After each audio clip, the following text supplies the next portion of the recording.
ನಮಸ್ಕಾರ. ಎನ್ಆರ್ ಪುರ ಸುದ್ದಿ ಸಮಾಚಾರಕ್ಕೆ ಸ್ವಾಗತ. ಇಂದು ಮಂಗಳವಾರ. ನಾನು ಚಂದ್ರಮೋಹನ್ ಮಕ್ಕೀಮನೆ. ಸುದ್ದಿಗಳ ವಿವರ. ಕಳೆದ 1.5 ವರ್ಷದಿಂದ ಕಾನೂರು ಗ್ರಾಮ ಪಂಚಾಯಿತಿಯ ಸಂಸೆ ಗ್ರಾಮ, ಕಾನೂರು ಗ್ರಾಮ, ಬಾಳೆ ಗ್ರಾಮ ಪಂಚಾಯಿತಿಯ ಒಗಡೆ ಸುತ್ತಮುತ್ತ ಜಮೀನುಗಳಿಗೆ ನುಗ್ಗಿ ಬೆಳೆ ಹಾನಿ ಮಾಡುತ್ತಿದ್ದ ತುಂಟ ಒಂಟಿ ಸಲಗವನ್ನು ಅರಣ್ಯ ಇಲಾಖೆಯವರು ಸೋಮವಾರ ಕಾರ್ಯಾಚರಣೆ ನಡೆಸಿ ಯಶಸ್ವಿಯಾಗಿ ಸೆರೆ ಹಿಡಿದಿದ್ದಾರೆ.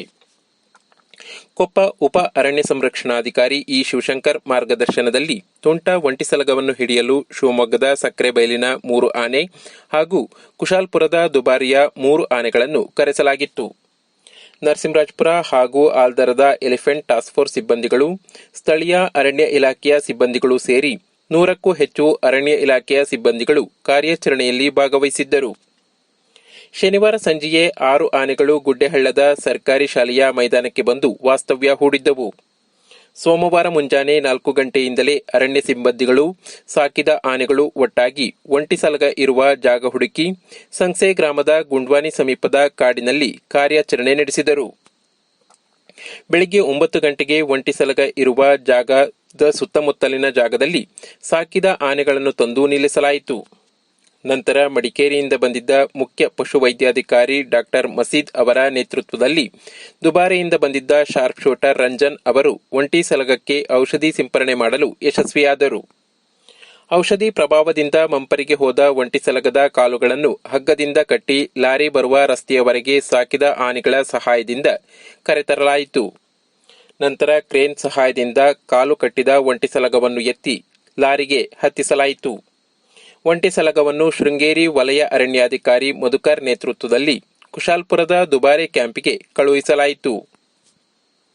ಒಂಟಿ ಸಲಗ ಹಿಡಿಯುವ ಕಾರ್ಯಾಚರಣೆಯಲ್ಲಿ Koppa DFO E Shivashankar, Koppa ACF Babu Rajendra Prasad, Balehonnur ACF Mohan Kumar, Chikkaagrahara ವಲಯ ಅರಣ್ಯಾಧಿಕಾರಿ ಎಂಪಿ ಆದರ್ಶ, ಎನ್ಆರ್ ಪುರ ವಲಯ ಅರಣ್ಯಾಧಿಕಾರಿ ಪ್ರವೀಣ್, ಕುದುರೆಗುಂಡಿ ಉಪ ವಲಯ ಅರಣ್ಯಾಧಿಕಾರಿ ರಂಗನಾಥ್ ಅತಾಲಟಿ, ಕಾನೂರು ಗಸ್ತು ಅರಣ್ಯ ಪಾಲಕ ಮಂಜುನಾಥ್ ಕುಲಾಲ್ ಮುಂತಾದವರು ಪಾಲ್ಗೊಂಡಿದ್ದರು. ಒಂಟಿಸಲಗ ಹಿಡಿಯುವ ಕಾರ್ಯಾಚರಣೆ ಸ್ಥಳಕ್ಕೆ ಶಾಸಕ ಟಿಡಿ ರಾಜೇಗೌಡ ಆಗಮಿಸಿ 4 ಗಂಟೆಗಳ ಕಾಲ ವೀಕ್ಷಣೆ ಮಾಡಿದರು. ಕಾರ್ಯಾಚರಣೆ ಯಶಸ್ವಿಯಾದ ಮೇಲೆ ಸುದ್ದಿಗಾರರೊಂದಿಗೆ ಮಾತನಾಡಿ, ಕಾನೂರು ಬಾಳೆ ಗ್ರಾಮ ಪಂಚಾಯಿತಿಯ 10 ಕಿಲೋಮೀಟರ್ ವ್ಯಾಪ್ತಿಯ ಜಮೀನುಗಳಲ್ಲಿ ಈ ಒಂಟಿಸಲಗವು ಭಾರೀ ಪ್ರಮಾಣದಲ್ಲಿ ಬೆಳೆ ಹಾನಿ ಮಾಡುತ್ತಿದೆ ಎಂದು ಗ್ರಾಮಸ್ಥರು ದೂರು ನೀಡಿದ್ದರು. ಚಿಕ್ಕಮಗಳೂರಿನಲ್ಲಿ ನಡೆದ ಕೆಡಿಪಿ ಸಭೆಯಲ್ಲಿ ಈ ವಿಷಯವನ್ನು ನಾನು ಪ್ರಸ್ತಾಪ ಮಾಡಿ ಜಿಲ್ಲಾ ಉಸ್ತುವಾರಿ ಸಚಿವ ಜಾರ್ಜ್ ಅವರಿಗೆ ಕಾಡಾನೆ ಹಿಡಿಯುವಂತೆ ಮನವಿ ಮಾಡಿದ್ದೆ. ಅರಣ್ಯ ಸಚಿವ ಈಶ್ವರ್ ಖಂಡ್ರೆ ಅವರು ಆನೆ ಹಿಡಿಯುವಂತೆ ಸೂಚಿಸಿದರು ಎಂದರು. ಈ ಭಾಗದಲ್ಲಿ ಕಳೆದ 1.5 ವರ್ಷಗಳಿಂದ ಈ ಗ್ರಾಮದಲ್ಲೆಲ್ಲ ಸೇರೋದಕ್ಕೆ ಗುಂಡ್ವಾನಿ ಆಸಿಡ್ ಕುಡಿದ್ರು ಆ ಆನೆಗೆ. ಇಲ್ಲೇ ಕ್ಯಾಂಪ್ ಮಾಡಿ ಇಲ್ಲೊಂದು 10 ಕಿಲೋಮೀಟರ್ ವ್ಯಾಪ್ತಿ ಮಾಡಿ ಹಿಡಿಲೇಬೇಕು. ಇಲ್ಲಿನ ಭಾಗದ ಜನರಿಗೆ ಸಮಾಧಾನ ತರಬೇಕು, ನೆಮ್ಮದಿ ತರಬೇಕು ಅಂತ ಶ್ರಮಪಟ್ಟು ಇದನ್ನು ಮಾನ್ಯ ಶಾಸಕರು, ವಿಧಾನ ಪರಿಷತ್ತಾದ ಸನ್ಮಾನ್ಯ ಭೋಜೇಗೌಡ ಸಾಹೇಬ್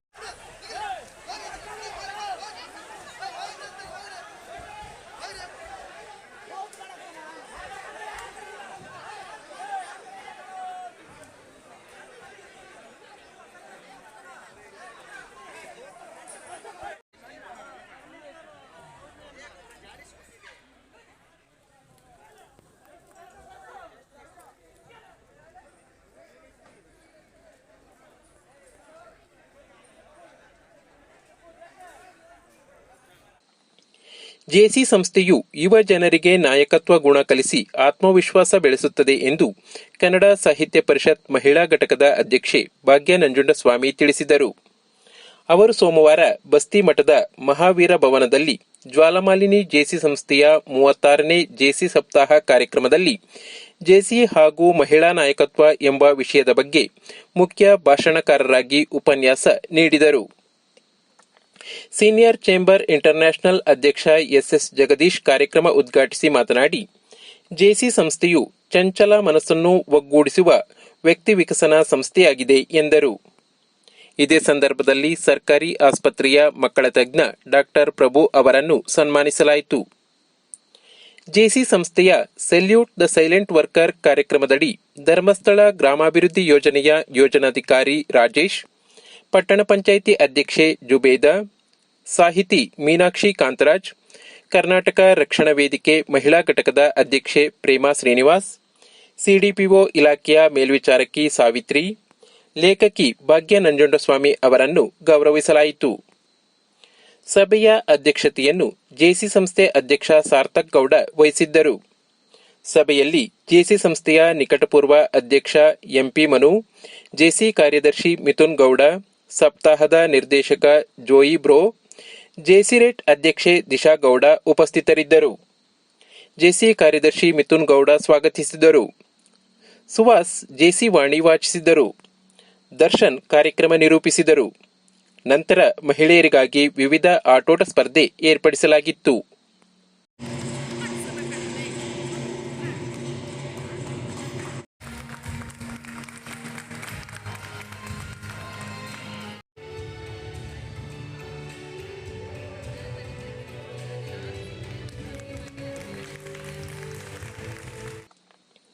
ನರಸಿಂಹರಾಜಪುರ ತಾಲೂಕಿನ ಮುತ್ತಿನಕೊಪ್ಪ ಗ್ರಾಮ ಪಂಚಾಯಿತಿಯ ಕೆ ಕಣಬೂರು ಗ್ರಾಮದಲ್ಲಿ ಕಾಡು ಹಂದಿಗಳ ಹಿಂಡು ರಾತ್ರಿ ಸಮಯದಲ್ಲಿ ಅಡಿಕೆ ತೋಟಗಳಿಗೆ ನುಗ್ಗಿ 2 ರಿಂದ 4 ವರ್ಷದ ಅಡಿಕೆ ಗಿಡಗಳನ್ನು ಬುಡ ಸಮೇತ ಕಿತ್ತು ಹಾಕುತ್ತಿದೆ ಎಂದು ಆ ಭಾಗದ ರೈತರು ದೂರಿದ್ದಾರೆ. ಮುತ್ತಿನಕೊಪ್ಪ ಗ್ರಾಮ ಪಂಚಾಯಿತಿ ವ್ಯಾಪ್ತಿಯ ಕೆ ಕಣಬೂರು ಗ್ರಾಮದ ಕೊರಲಕೊಪ್ಪ ರೈತರಾದ ನಾಗೇಂದ್ರ, ಮೋಹನ್ ಗೌಡ, ಶ್ರೀಪಾಲ, ತಮ್ಮಣ್ಣಗೌಡ ಇವರ ತೋಟಗಳಿಗೆ ಕಳೆದ 2 ದಿನಗಳಿಂದ ಹಂದಿಗಳ ಹಿಂಡು ನುಗ್ಗಿ ಅಡಿಕೆ ಗಿಡಗಳನ್ನು ನಾಶ ಮಾಡುತ್ತಿದೆ. ಕಾಡಾನೆಗಳಿಂದ ಕಾಟದಿಂದ ಮೊದಲೇ ನೆಮ್ಮದಿ ಕಳೆದುಕೊಂಡಿದ್ದ ಈ ರೈತರಿಗೆ ಈ ಹಂದಿಗಳ ಕಾಟದಿಂದ ಮತ್ತಷ್ಟು ಸಮಸ್ಯೆ ಎದುರಾಗಿದೆ. ನಾಗೇಂದ್ರ ಅವರ ತೋಟಕ್ಕೆ ನುಗ್ಗಿದ ಹಂದಿಗಳು 125 ಅಡಿಕೆ ಗಿಡಗಳನ್ನು ಕಿತ್ತು ಹಾಕಿದೆ. ಮೋಹನ್ ಗೌಡ ಎಂಬುವರ ತೋಟದಲ್ಲೂ 10 ಅಡಿಕೆ ಗಿಡಗಳನ್ನು ಉರುಳಿಸಿದೆ. ಶ್ರೀಪಾದ ಅವರ ತೋಟದಲ್ಲಿ 20 ಅಡಿಕೆ ಗಿಡಗಳು, ತಮ್ಮಣ್ಣ ಅವರ ತೋಟದಲ್ಲಿ 15 ಗಿಡಗಳನ್ನು ಕಿತ್ತು ಹಾಕಿದೆ. ಅರಣ್ಯ ಇಲಾಖೆಯ ಸಿಬ್ಬಂದಿಗಳು ತೋಟಕ್ಕೆ ಭೇಟಿ ನೀಡಿ ಹಂದಿಗಳು ಕಿತ್ತು ಹಾಕಿದ ಅಡಿಕೆ ಗಿಡಗಳನ್ನು ವೀಕ್ಷಣೆ ಮಾಡಿದರು.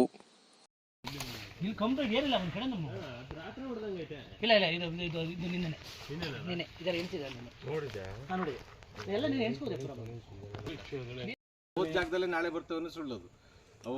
ಭಾಳ ದೂರನೂ ಹೋಗಲ್ಲ. ಯಾವ್ದಾರ ಒಂದು ಸಣ್ಣ ಮಟ್ಟ ಸಿಗಿದ್ರೆ ಅಲ್ಲೇ ಮಲಗಿರ್ತಾವ. ಈಗ ಸರೌಂಡಿಂಗ್ ಅಲ್ಲಿ ಹುಡುಕುದು ಎಲ್ಲಾರು ಒಂದ್ ಕಡೆ ಇರ್ತವೆ. ಪ್ರತಿನಿತ್ಯ ತಾಲೂಕಿನ ಸುದ್ದಿ ಸಮಾಚಾರಗಳಿಗೆ ನೋಡ್ತಾ ಇರಿ ಎನ್ಆರ್ ಪುರ ಸುದ್ದಿ ಸಮಾಚಾರ. ವಂದನೆಗಳು.